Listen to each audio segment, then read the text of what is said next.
No one survives crossing Silvano Moretti. He is a ghost in tailored Italian wool, a man who runs Chicago's underground with a gaze as cold as the bottom of Lake Michigan.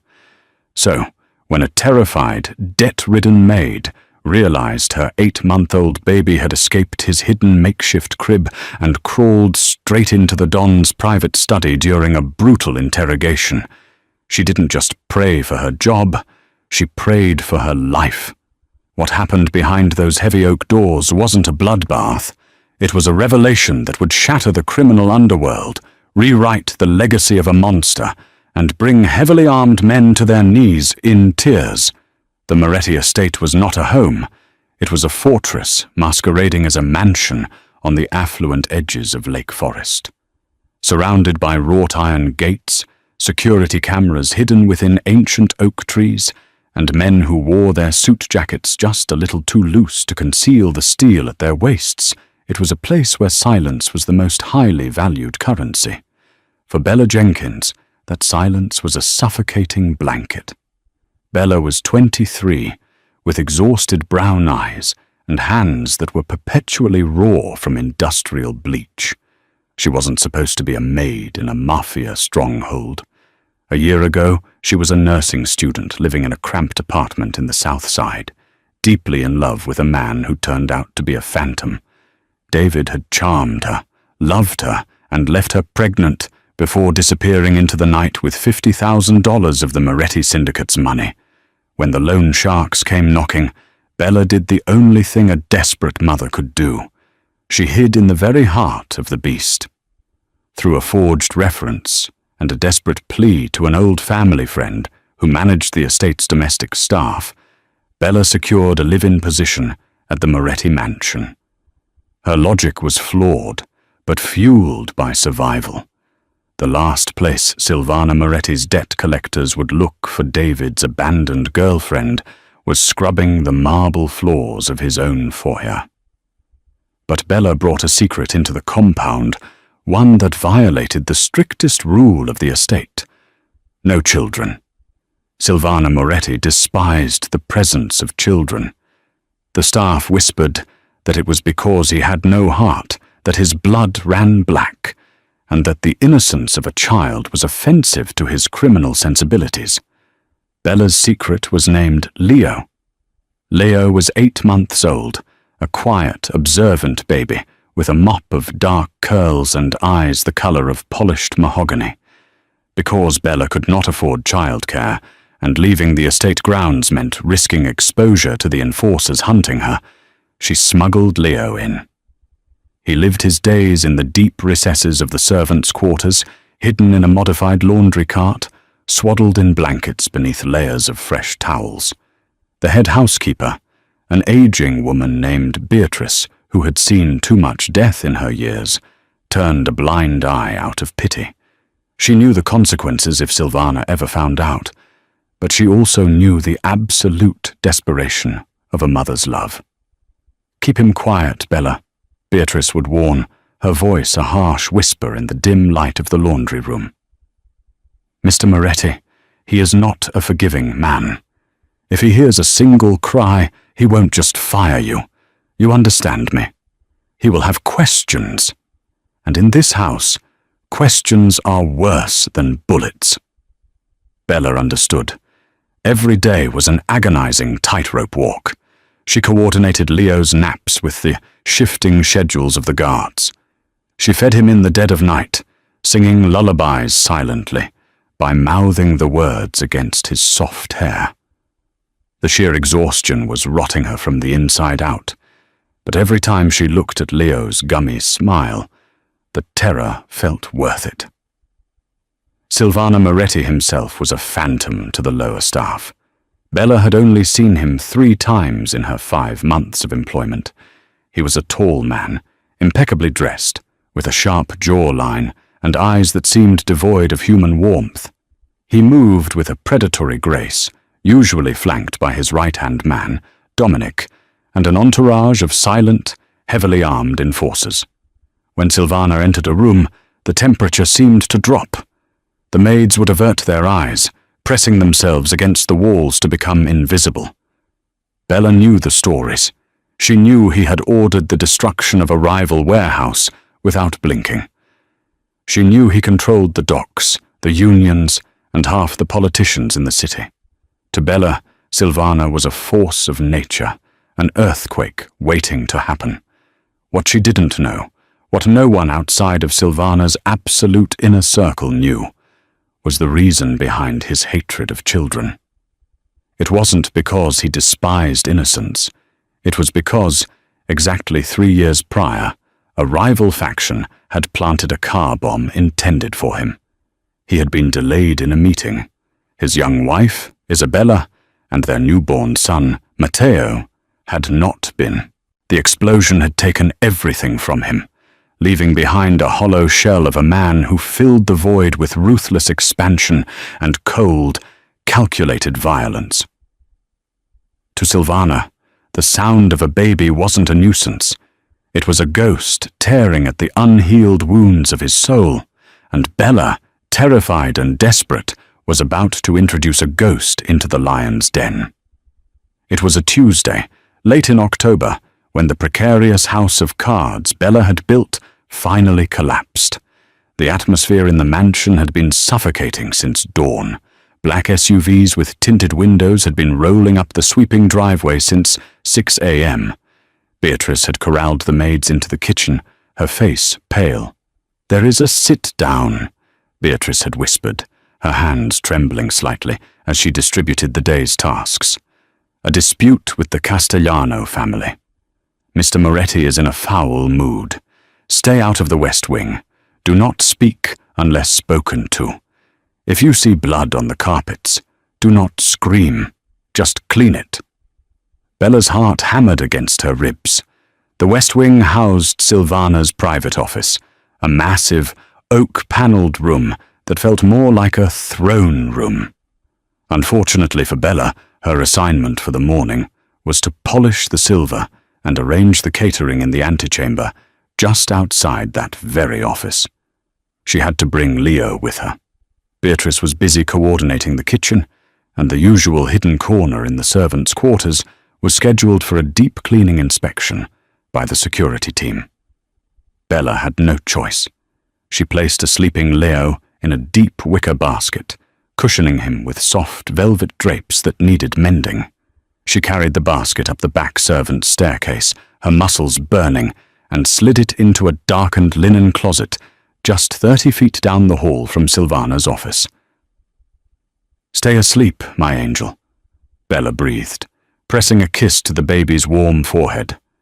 She cracked the closet door just an inch to ensure he had air, praying the heavy oak doors of the office would muffle any noise. For the first 2 hours the plan held. Bella moved like a ghost through the antechamber, setting out espresso cups, imported pastries, and bottles of San Pellegrino. Through the heavy, double-reinforced doors of Silvana's office, she could hear the low, rumbling timbre of aggressive male voices. Occasionally, a sudden shout would make her flinch, nearly dropping a silver tray. Inside the office, things were reaching a boiling point. A traitor had been discovered. A capo named Lorenzo, who had been feeding shipment routes to the Castellanos, was currently on his knees on the Persian rug. Silvana sat behind his massive mahogany desk, his posture relaxed, which only made him infinitely more terrifying. Dominic stood by the door, a suppressed pistol resting casually against his thigh. "You gave them the Southside docks, Lorenzo," Silvana said, his voice terrifyingly calm. It was a voice that didn't need to shout to demand absolute obedience. "Silvana, please. They threatened my brother," Lorenzo begged, blood dripping from his split lip onto the priceless rug. Outside, Bella was finishing the silver when a sudden commotion at the front gates drew the guards away from the hallway. A distraction. Bella seized the moment to check on Leo. She hurried down the plush carpeted hallway, pulled open the linen closet door, and felt her blood turn to ice in her veins. The basket was empty. The velvet drapes were pushed aside. A discarded pacifier lay on the floor. "No," Bella choked out, clapping a hand over her mouth. "No, no, no." Panic, pure and blinding, seized her throat. Leo was a quiet baby, but recently he had mastered the art of speed crawling. He could cover distance terrifyingly fast. Bella whipped her head around, looking frantically up and down the long, dimly lit corridor. There were dozens of rooms, antique vases, heavy furniture, a million places for a baby to hide, or worse, get hurt. She began to search frantically, dropping to her hands and knees, looking under credenzas and behind heavy curtains. "Please God," she prayed, tears pricking her eyes. "Take my life, but keep him safe." Down the hall, the heavy oak door to Silvana's office was cracked open, just an inch. Dominic had opened it briefly to signal an enforcer outside, but the enforcer had run toward the front gate commotion, leaving the door slightly ajar. Leo, fascinated by the sliver of golden light spilling from the dark wood, had made a beeline for it. His small hands and knees padded silently against the thick, imported carpet. To him, this was an adventure.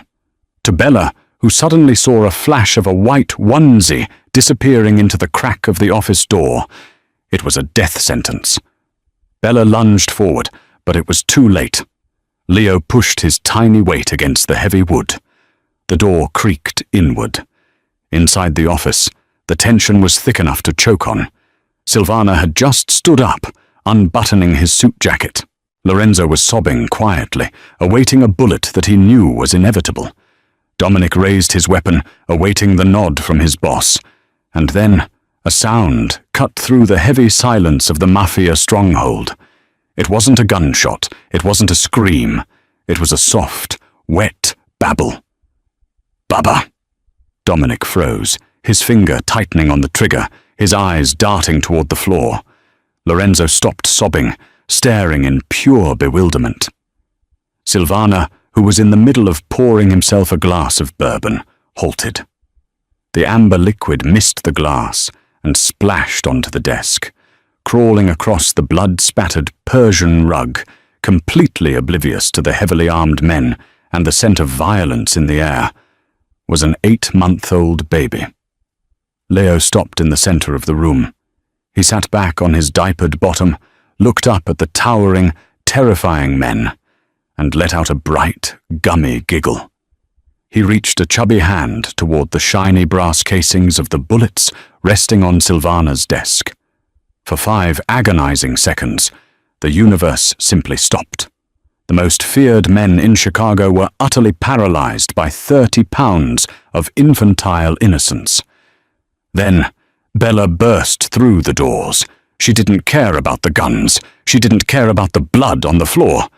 She threw herself onto the rug, scooping Leo into her arms and curling her body over his, presenting her back to the men. She was shaking so violently her teeth rattled. "I'm sorry," Bella screamed, her voice tearing from her throat in a ragged, desperate sob. I'm sorry. Please. He's mine. He's my son. Kill me. Punish me. But please, let him go. Please don't hurt my baby." She squeezed her eyes shut, waiting for the crack of a gunshot. She knew the rules. She had seen men beaten half to death for dropping a wine glass. She had interrupted an execution. She had brought a child into the sanctum of a monster. Dominic instantly leveled his gun at Bella's back. "Boss?" he asked, his voice tight, unsure of how to process the absolute absurdity of the situation. "Should I?" Silvana didn't answer. Bella held her breath, sobbing into Leo's chest. But the bullet never came. Instead, the heavy silence stretched on, becoming something fragile, something almost sacred. Slowly, Bella dared to open her eyes and turn her head. Silvana Moretti was still standing behind his desk. The glass of bourbon had shattered on the floor. But it was his face that made Bella freeze. The cold, impenetrable mask of the Mafia Don had completely shattered. Silvana was staring at the baby in Bella's arms. All the color had drained from his face, leaving him looking like a ghost. His chest was heaving, his breathing shallow and erratic. His dark eyes, normally completely void of emotion, were wide and glistening. He wasn't looking at just any baby. Through the sheer, twisted irony of fate, Leo, with his dark curls, his deep brown eyes, and the specific curvature of his small face, bore a staggering, haunting resemblance to Matteo, the son Silvana had buried in a closed casket 3 years ago. "Boss?" Dominic asked again, lowering his weapon a fraction, alarmed by the physical reaction of the man who never flinched at torture. "Silvana, what do you want me to do with them?" Silvana slowly raised a shaking hand, a gesture for silence. He stepped out from behind the desk. He didn't look at Lorenzo, who was still kneeling in his own blood. He didn't look at Dominic. He walked slowly, mechanically, toward Bella and the baby on the floor. Bella shrank back, terror gripping her spine. "Please," she whispered. Silvana knelt down. The tailored fabric of his suit brushed against the blood-stained rug. He was so close, Bella could smell the expensive cologne and gunpowder on his skin. He didn't reach for his weapon. Instead, he reached out a trembling hand toward Leo. Leo, unafraid of the dangerous man, cooed and grabbed Silvana's thick, calloused index finger with his tiny fist. A choked, guttural sound escaped Silvana Moretti's throat. It was a sound that made Dominic physically flinch, a sound of a soul breaking wide open. A single tear, hot and heavy, slipped down the cheek of the most dangerous man in Chicago. "Matteo," Silvana whispered, his voice cracking, completely lost in a hallucination of grief and love. What the Mafia boss did next sent a shockwave through the room that no one, not Bella, not the guards, and certainly not the trembling traitor on the floor, could have ever anticipated. The silence in the office was so absolute that the ticking of the grandfather clock in the corner sounded like gunshots. Bella remained frozen on the floor, her arms still desperately trying to shield Leo, even as the baby remained entirely focused on the tall, weeping man before him. Silvana Moretti, the butcher of the Gold Coast, the man who had single-handedly dismantled 3 rival syndicates without breaking a sweat, was on his knees. His large, scarred hand gently cradled the back of Leo's small head. "Boss!" Dominic's voice broke the silence again, this time laced with raw panic. He had been by Silvana's side for 15 years, through gang wars and federal indictments, and he had never seen the Don shed a single tear. To Dominic, this was terrifying. This was a crack in the armor. Silvana didn't look at his right-hand man. He didn't look at Lorenzo, who was still bleeding on the Persian rug. Slowly, with a tenderness that defied every rumor ever whispered about him, Silvana slid his hands under Leo's arms and lifted the baby from the floor. "No!" Bella gasped, instinctively lunging forward. Before she could reach them, the cold metal of Dominic's gun barrel pressed firmly against her collarbone. "Stay down!" Dominic hissed, his eyes wide. But Silvana ignored them both. He stood up, bringing Leo to his chest. He buried his face in the baby's soft neck, inhaling the scent of baby powder and milk. Leo, completely unbothered by the sudden elevation, grabbed a fistful of Silvana's expensive silk tie and shoved it into his mouth. A ragged, shuddering breath escaped Silvana. When he finally lifted his head, the terrifying void in his eyes had been replaced by a fierce, burning light. He looked at Lorenzo. The traitor was shaking, anticipating the bullet. "Get him out of here!" Silvana ordered, his voice thick with emotion, but laced with unquestionable authority. Dominic blinked. "You want him in the soundproof room, boss? Should I prep the tools?" "No," Silvana said, not taking his eyes off the baby. "Lock him in the basement holding cell. Give him a medic for his lip. We deal with the Castellano problem later." Lorenzo let out a choked sob of disbelief as two enforcers practically dragged him out of the room by his armpits. Dominic holstered his weapon, completely bewildered, and closed the heavy oak doors, leaving only himself, Silvana, Bella, and the baby in the room. Silvana finally turned his gaze to Bella. She was still kneeling on the floor, weeping silently, waiting for the executioner's axe to fall. "Who are you?" Silvana asked. The cold edge had returned to his voice, but it was tempered by something else, a desperate curiosity. "Bella," she stammered, scrambling to her feet, but keeping her head bowed submissively. "Bella Jenkins. I'm a maid. I work in the lower kitchens." "And the boy?" "His name is Leo. He's mine. I'm so sorry, Mr. Moretti. I know the rules. I know children aren't allowed. But I had nowhere else to go." Silvana walked around the massive mahogany desk, still holding Leo with the natural ease of a father. "Why are you here, Bella? A girl like you doesn't belong scrubbing floors in a house surrounded by armed guards." The dam broke. Bella couldn't hold the secret in any longer. With tears streaming down her face, she confessed everything. She told him about her nursing degree, about David Miller, the man who had abandoned her. She told him about the $50,000 David had stolen from a front company operated by the Moretti Syndicate, and how the loan sharks under Arthur Pendleton, one of Silvana's own street bosses, had come looking for her to collect the debt in blood. As Bella spoke, Silvana's expression hardened. The muscles in his jaw ticked. He was looking at the woman who had brought life back into his dead heart, only to realize that his own men had been hunting her like an animal. "Arthur Pendleton," Silvana repeated the name, his voice dropping to a dangerous whisper.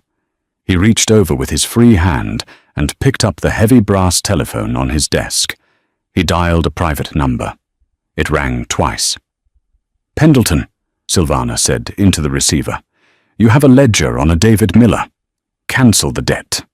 He paused, listening to the stammering voice on the other end. "I don't care about the money, Arthur. Wipe it clean. And Arthur? Put a $100,000 bounty on Miller's head. Bring him to me alive. He left a mother and a child to face his consequences. I want to have a conversation with him about responsibility." Silvana slammed the phone down. He looked back at Bella, who was staring at him in utter disbelief. With one phone call, the nightmare that had chased her for 8 months was over. "Dominic," Silvana commanded. "Yes, boss." "Go to the servants' quarters. Pack Ms. Jenkins's belongings. All of them." Bella's heart plummeted. He was firing her. After all this, he was throwing them out onto the streets. It was better than a bullet, but without an income, how would she feed Leo? "Mr. Moretti, please," she started. "Pack her things," Silvana interrupted, his eyes locking onto Bella's. "And move them into the east wing, the master guest suite. Have Beatrice stock the adjoining room with whatever a child needs. Everything brand new." Dominic's jaw practically hit the floor. The east wing. That was Isabella's wing.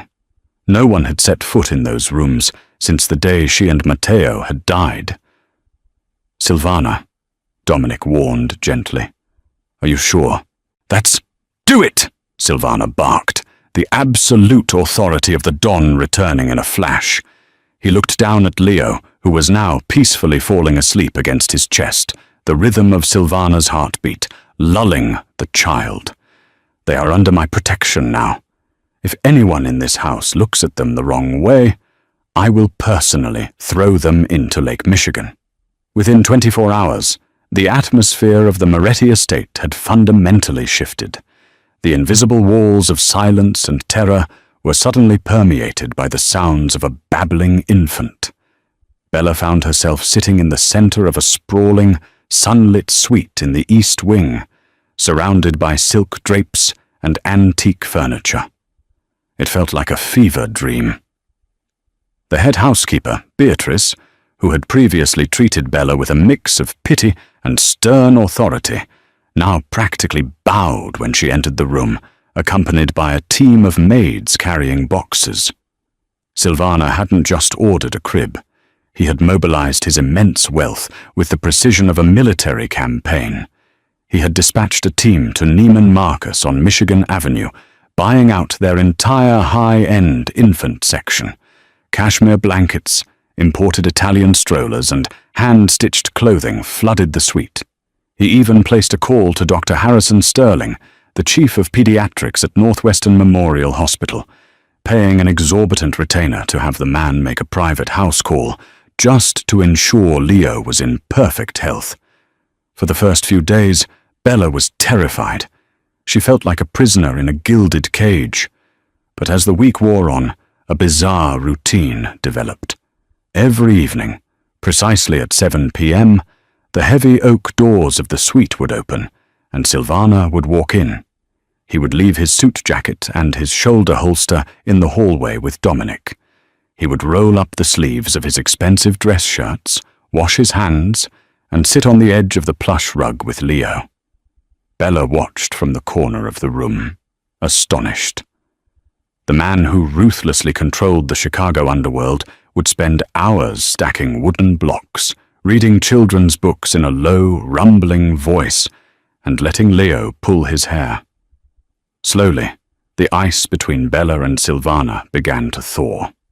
One evening, after Leo had finally fallen asleep in his crib, Silvana lingered by the window, looking out over the moonlit grounds. Bella stood near the doorway, wringing her hands. "Why are you doing this, Mr. Moretti?" she asked softly, unable to hold the question back any longer. "You don't owe us anything.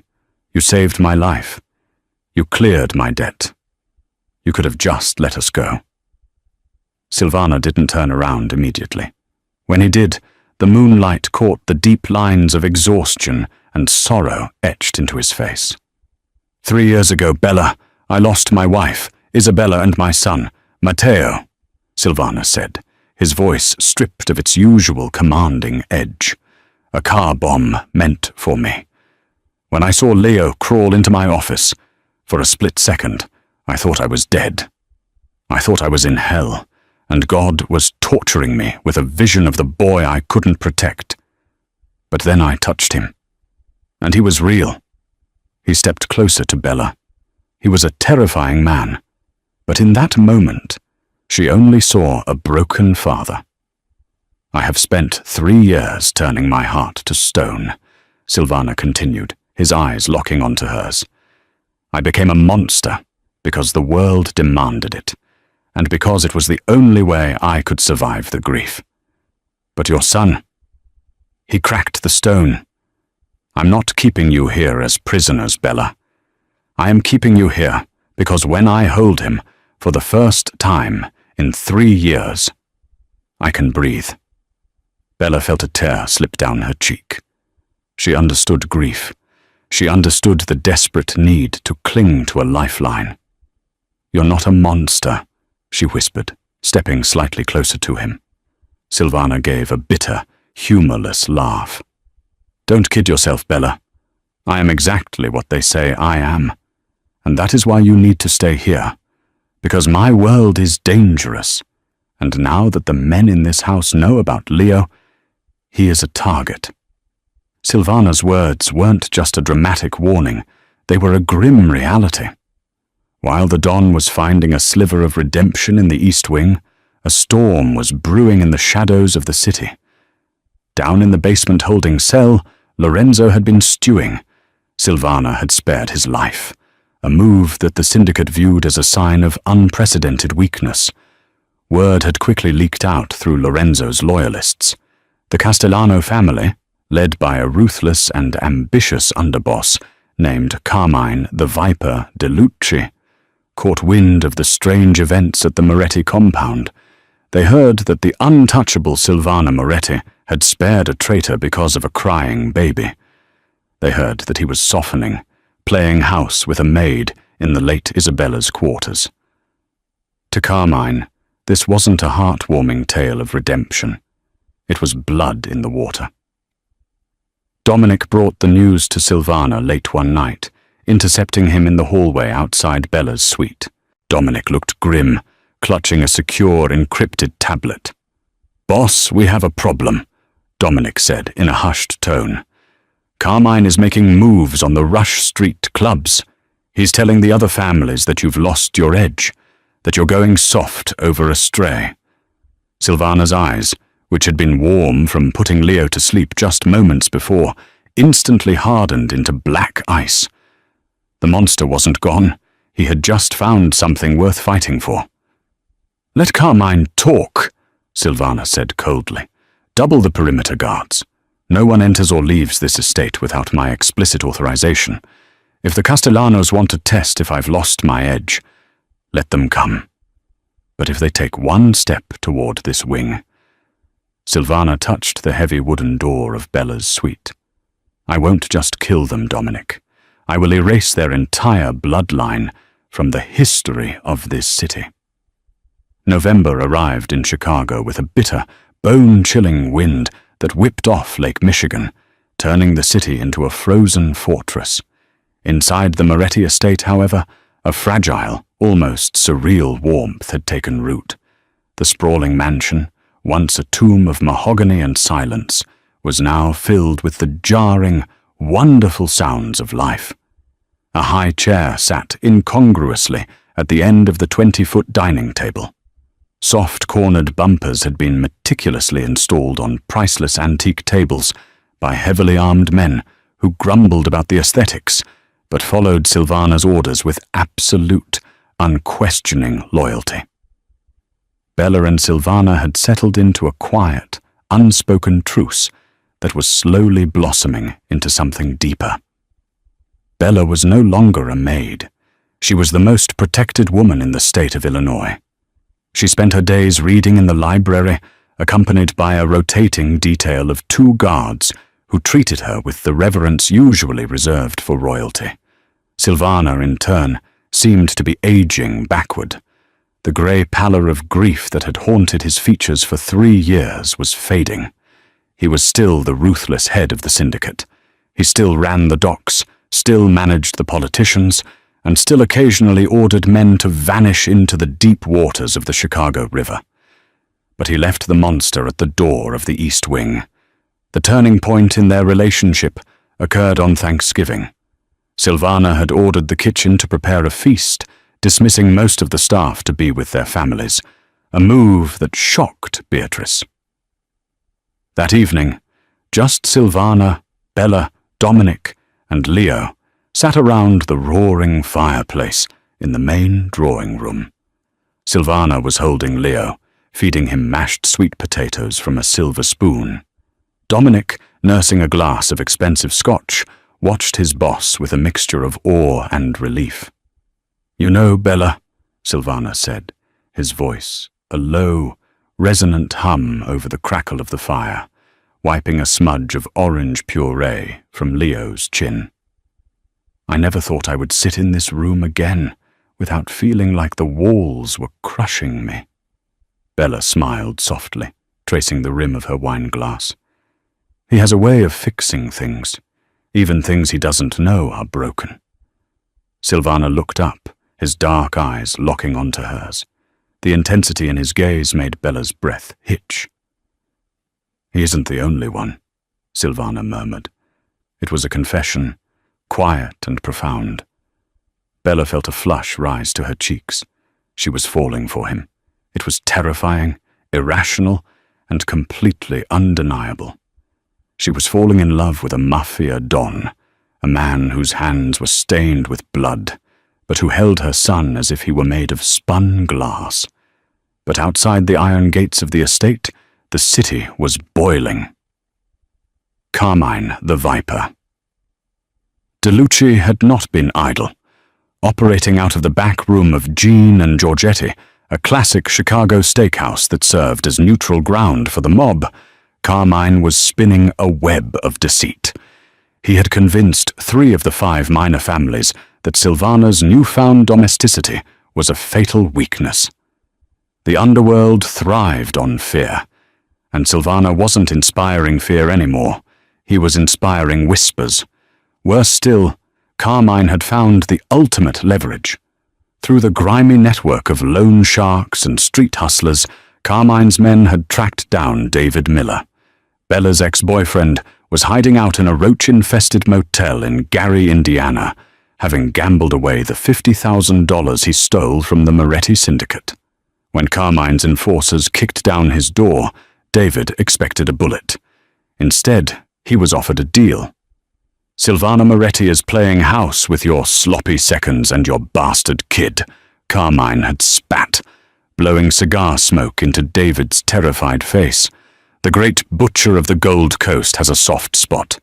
You are going to help us get inside that fortress. You're going to claim your boy. And when Moretti hesitates, when he tries to negotiate for the kid, we put a bullet between his eyes." David, a coward to his core, agreed instantly to save his own skin. The breach happened on a Tuesday night during a freak late autumn thunderstorm. The rain was coming down in sheets, turning the estate's grounds into a sea of mud and obscuring the security cameras. Carmine hadn't just brought outside muscle. He had bought someone on the inside, a perimeter guard named Sullivan, who had crippling gambling debts that Silvana was unaware of, had been quietly paid off. At 2 a.m., Sullivan disabled the biometric locks on the northern service gate and deactivated the motion sensors along the garden wall. 3 black, mud-splattered SUVs rolled silently onto the property, their headlights killed. 30 heavily armed men, led by Carmine and accompanied by a trembling David Miller, poured out into the driving rain. They moved with military precision, bypassing the main barracks where Dominic's enforcers slept, and headed straight for the mansion's blind spot, the old servants' entrance that Bella used to use.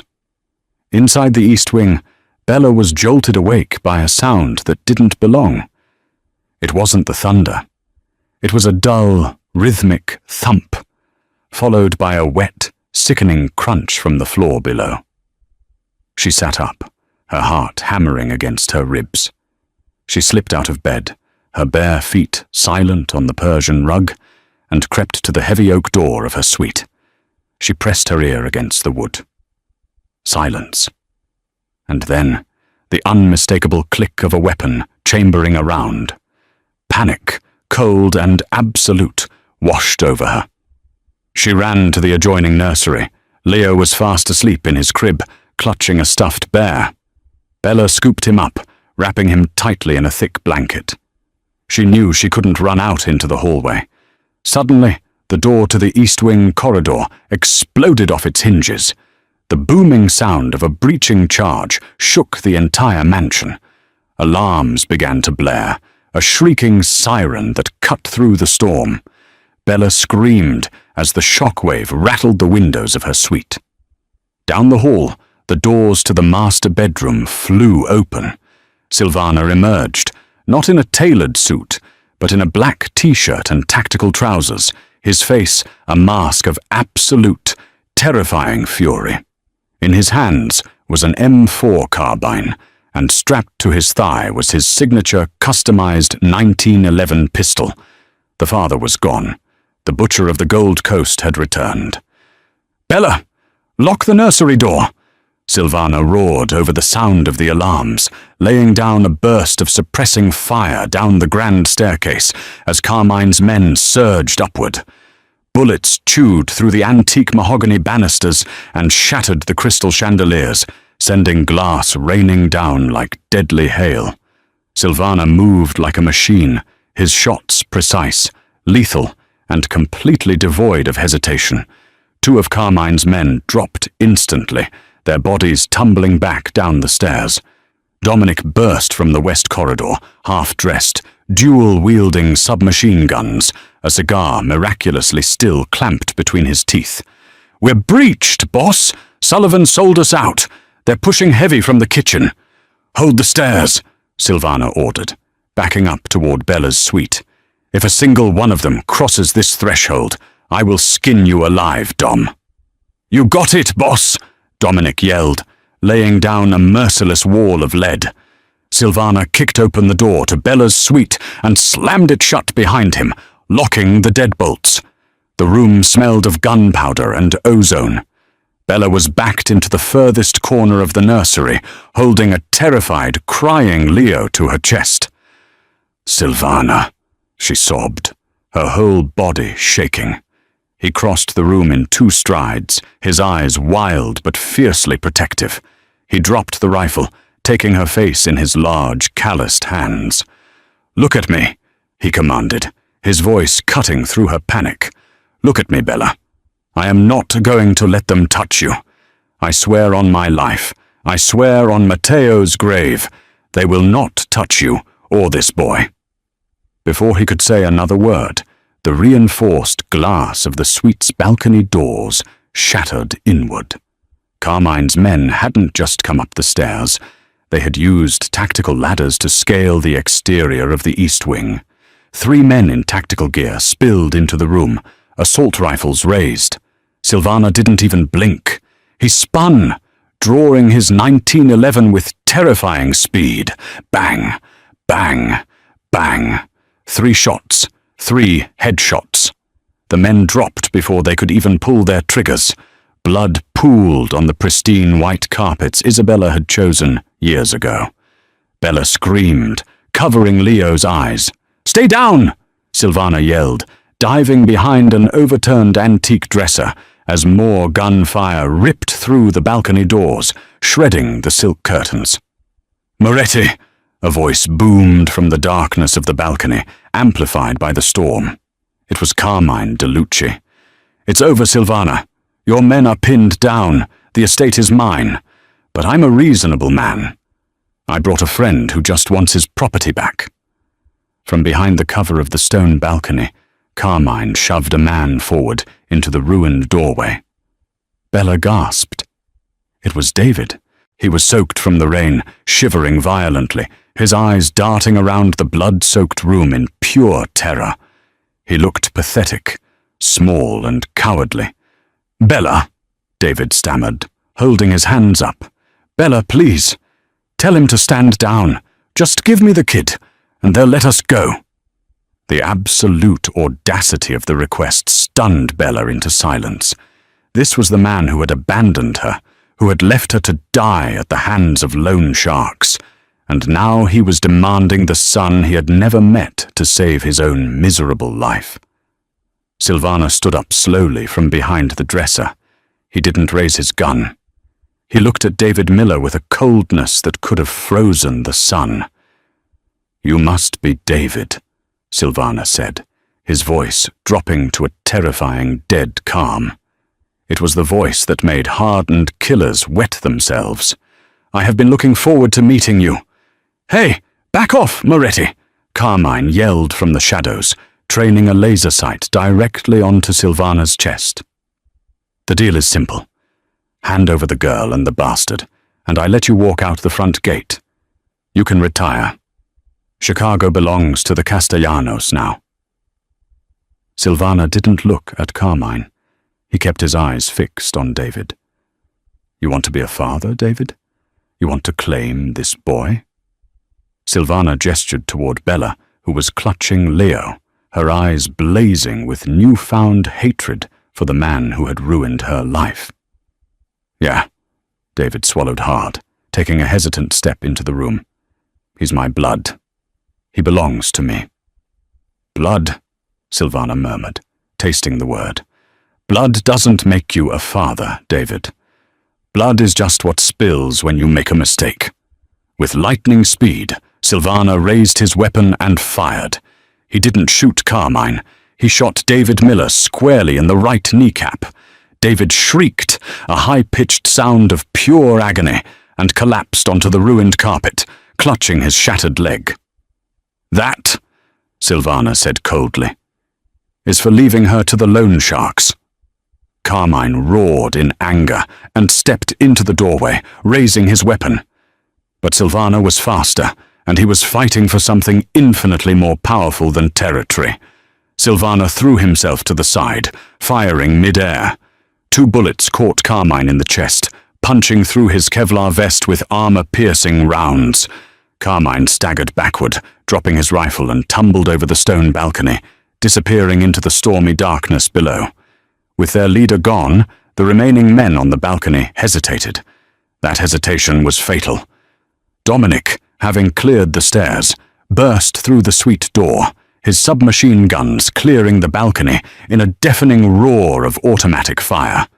Suddenly, the house fell completely, terrifyingly silent, save for the wail of the alarms and the pounding of the rain. The acrid smell of cordite hung heavy in the air.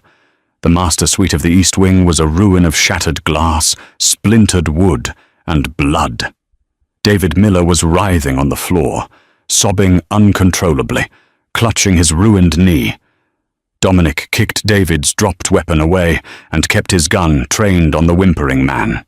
The sounds of heavy boots echoed from the hallway as Silvana's remaining enforcers swarmed the floor, securing the perimeter. The coup had failed. The Castellano strike force had been decimated. Silvana slowly lowered his weapon. His chest heaved as adrenaline coursed through his veins. He looked around the destroyed room, his eyes finally landing on the corner where Bella was huddled. She was trembling, her face pale, but she hadn't dropped Leo. The baby, miraculously, had stopped crying. Perhaps the sheer volume of the gunfire had shocked him into silence, or perhaps he sensed the immovable mountain of safety that Silvana represented. Silvana dropped his gun. It clattered against the hardwood floor. He ignored David's pathetic whimpers. He ignored Dominic. He walked across the room, his boots stepping over shattered glass until he reached Bella. He fell to his knees in front of her. "Are you hurt?" Silvana demanded, his hands frantically checking her arms, her face, and then gently touching Leo's back. "Bella, talk to me. Are you hit?" "No," Bella choked out, fresh tears spilling down her cheeks. "No, we're okay. Silvana, we're okay."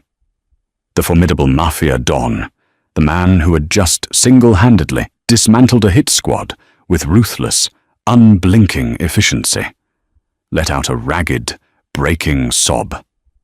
He didn't care who was watching. He didn't care about his reputation.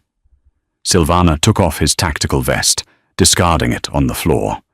He then stripped off his thick outer shirt, which was speckled with blood from the balcony fight, leaving him in a clean white undershirt. He took his clean shirt and gently, tenderly, wrapped it around Leo to shield the baby from the cold wind howling through the broken windows. Then, Silvana wrapped his massive arms around both Bella and the baby, pulling them flush against his chest. He buried his face in Bella's hair, rocking them back and forth on the floor of the ruined nursery. "I've got you," Silvana whispered fiercely, his voice cracking with a vulnerability that sent shockwaves through the room. "I've got you. You're safe. You're my family. You're my family now." In the doorway, a crowd of hardened killers had gathered. Dominic stood at the front, his face streaked with sweat and gunpowder residue. Behind him were men who had spent their lives breaking bones, collecting debts, and hiding bodies. Men who viewed emotion as a fatal liability. But as they watched their boss, the untouchable, terrifying Silvana Moretti, kneeling in the glass and blood, weeping openly as he shielded a former maid and a baby that wasn't his, something profound shifted in the room. Dominic felt a hot prickle in his eyes. He reached up with a scarred, trembling hand and wiped away a tear. To his right, a towering enforcer named Big Tony, a man who had once taken a bullet to the chest without flinching, was openly weeping, quietly crossing himself. They weren't crying out of sadness. They were crying out of sheer, overwhelming reverence. They were witnessing the resurrection of a dead man's soul. For 3 years they had served a ghost driven by vengeance. Tonight they were looking at a king who had finally found his crown again. Silvana slowly stood up, helping Bella to her feet. He kept one arm firmly around her waist, supporting her weight. He turned to face his men. The tears were gone from his eyes, replaced by an unbreakable, terrifying resolve. "Dominic," Silvana said, his voice ringing out with absolute authority. "Yes, boss," Dominic replied, his voice thick with emotion. "Clean up this mess. Throw Carmine's body on the front steps of the Castellano estate. Tell them that if they ever look toward the north side again, I will burn their houses to the ground, with them inside." "Done," Dominic nodded. Silvana then looked down at David Miller, who was still bleeding on the rug. "As for him," Silvana said coldly, "patch his leg. Take him to the city limits. Tell him that if he ever sets foot in Chicago again, if he ever breathes the name Bella or Leo, I won't use a gun next time. Am I understood?" David nodded frantically, weeping in pain and terror. Silvana turned his attention to the men in the hallway.